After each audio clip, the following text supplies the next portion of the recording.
ربنا ظلمنا فاغفر لنا ذنوبنا وكفر عنا سيئاتنا وتوفنا مع الأبرار اللهم اغفر لحينا وميتنا وشاهدنا وغائبنا وصغيرنا এই দেশের অত্যন্ত মাসুম ফুলের কলির মতো নিষ্পাপ শিশুরা গতকালকে বিমান দুর্ঘটনার মাধ্যমে শাহাদত বরণ করেছেন রব্বুল আলামিন। এই শহীদ বাচ্চাগুলোকে তাদের মা বাবার জন্য আল্লাহ কাল কঠিন হাসরের ময়দানে এই সমস্ত শিশুগুলো ইয়া আল্লাহ আহত হয়ে শয্যাশায়িত অবস্থায় আছে আল্লাহ, আমরা তোমার কাছে ভিক্ষা করছি, তাদের জীবনকে আল্লাহ তুমি সুস্থতার মাধ্যমে ফিরিয়ে দাও। রাব্বুল আলামিন ধারণ করার তৌফিক দান করো। রাব্বুল আলামিন তুমি আমাদের বাংলাদেশের উপরে খাস রহমত নাজিল করো। রাব্বুল আলামিন আমাদেরকে ঐক্যবদ্ধ হয়ে এই বাংলাদেশকে আল্লাহ তুমি ইসলামের জন্য কবুল করো। রাব্বুল আলামিন এই বাংলাদেশের সমস্ত বলা মুসিবতকে তুমি আল্লাহ হেফাজত করো। ইয়া আল্লাহ তুমি আমাদেরকে আমাদের এই দোয়াকে কবুল এবং মঞ্জুর করে নাও। ربنا تقبل منا إنك أنت السميع العليم وتب علينا إنك أنت التواب الرحيم وصلى الله تعالى على خير خلقه محمد وآله وأصحابه أجمعين برحمتك يا أرحم الراحمين। ধন্যবাদ। আমি এখন প্রস্তাব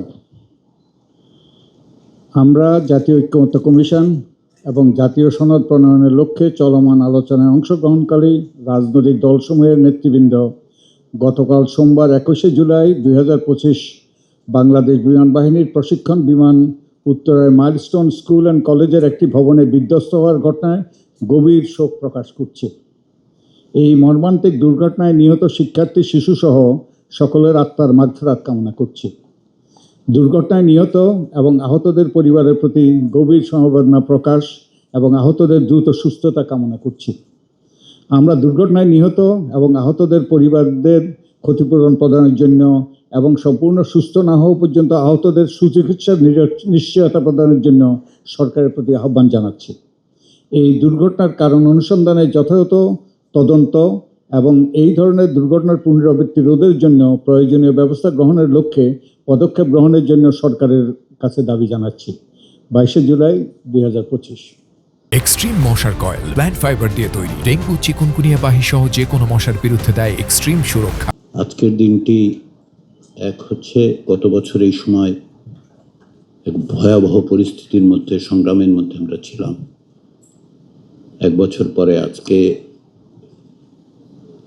একটা ভয়াবহ দুর্ঘটনার শিকার শিশু, তাদের শিক্ষক, অভিভাবকদের স্মৃতির এবং প্রতি আমাদের যে গভীর সমবেদনা, সেই রকম একটা পরিস্থিতিতে আমরা একত্রিত হয়েছি। সময় স্বল্পতার বিবেচনায় আজকে আমরা এখানে সবাই আসতে হয়েছে, আমরা আলোচনা করব। কিন্তু আমি জানি, আমি নিশ্চিত করে বলতে পারি যে আপনাদের মন পড়ে থাকবে যারা আহত, তাদের জেনে পরিবারের সন্তানেরা নিহত হয়েছেন, যে শিক্ষকরা তাদের শিক্ষার্থীদের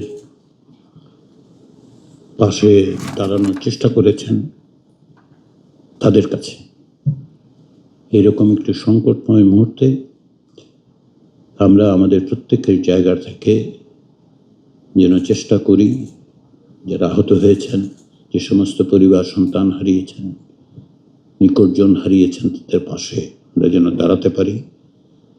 আমরা সরকারের কাছে সুস্পষ্টভাবে এই আহ্বান জানিয়েছি যে যেন